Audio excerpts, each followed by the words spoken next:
Every January, millions of us participate in a collective biological delusion. You know the drill. We make these huge promises to ourselves. We're going to get fit, learn a new skill, finally change. I mean, it's the allure of the blank slate, right? This intoxicating promise that on January 1st, we can just become a completely new person.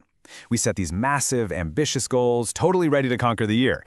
But as we started digging into this whole phenomenon, well, our investigation uncovered something pretty startling in the data. Get this, by February 15th, a staggering 80% of those resolutions are already abandoned. But here's the thing, this isn't a story about failure or, a lack of discipline. No, that number, it's a clue. It points to a saboteur that's working against you from the inside.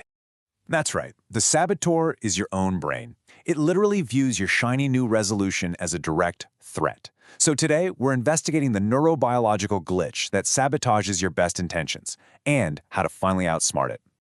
Okay, let's dive right into our investigation. Our prime suspect in this whole annual act of self-sabotage, well, it's a system that's been fine-tuned for millions of years. Your own brain's ancient survival wiring. I mean, the brain is essentially committing a crime against itself. So what is actually happening in there? What part of our biology is actively working against our goals? The evidence we've found points to a few key culprits that team up to form this powerful internal resistance. All right, first up, the amygdala. Think of this thing as your brain's hypervigilant, slightly paranoid security guard. Its entire job is to keep you safe by sticking to what's familiar. So the very second, you try something new, like stepping into a gym for the first time in a year, it doesn't see self-improvement. Oh no. It sees a deviation from the norm, a potential danger, and it sounds the biological alarm. And then, at the very same time, you've got dopamine. Think of it as the fickle getaway driver for your motivation. You get this awesome burst when you first set the goal, right? It makes you feel great. But dopamine, it expects a quick reward.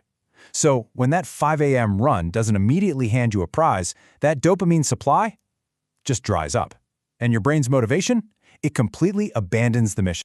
So you've got all this internal conflict. The alarms are firing off from your amygdala, the dopamine is disappearing, and it just burns through your willpower. Your willpower, which is managed by your prefrontal cortex, it's like a phone battery.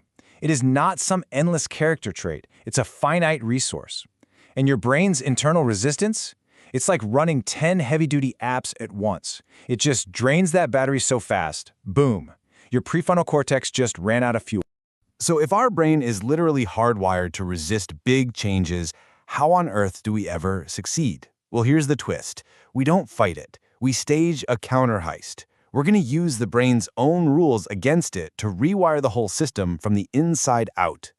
And the secret weapon for this heist is something called neuroplasticity. The most crucial thing to understand is this. Your brain isn't fixed. It can physically change. See, every single time you perform an action, you're strengthening a neural pathway. So by making these small, consistent changes, you can literally build new roads in your brain, creating a new, preferred route for your habits to travel down. Now, one of the absolute cleverest ways to do this is a technique called habit stacking. Here's how it works. You find a habit your brain already knows and approves of. Let's say, making your morning coffee. Then you attach your new desired habit right onto it. So, you want to meditate? Okay, meditate for just 1 minute right after your first sip of coffee. See what you're doing? You're sneaking that new behavior right past the brain's security system. Click. That's habit stack. All right, the next phase of the heist is all about rigging the game in your favor. And you do that by engineering your environment. The goal is to make the good choice the easy choice. So if you want to run in the morning, you lay out your running clothes the night before. Done. You want to eat healthier? You put the fruit right there on the counter and you hide the junk food in the hardest-to-reach cabinet. You're basically pre-wiring your future actions to reduce your reliance on that willpower battery we were talking about. Okay, this brings us to probably the most powerful tool in our entire arsenal for this counter heist. The real secret here, it isn't to go big. It's to go so ridiculously small that your brain doesn't even notice. I'm talking so small that it's basically impossible to fail. Just look at this contrast. It's night and day. On one side, you have these big bang goals, like run a marathon. They immediately trigger your amygdala's threat response. Alarms go off. They require a massive amount of willpower, and let's be honest, almost always lead to burnout. But then you have micro-commitments, like just put on running shoes. They fly completely under the radar. They require almost zero willpower, and they start building this easy, powerful momentum. And this is exactly why it works so well. You can see it here. A single, huge effort just fizzles out.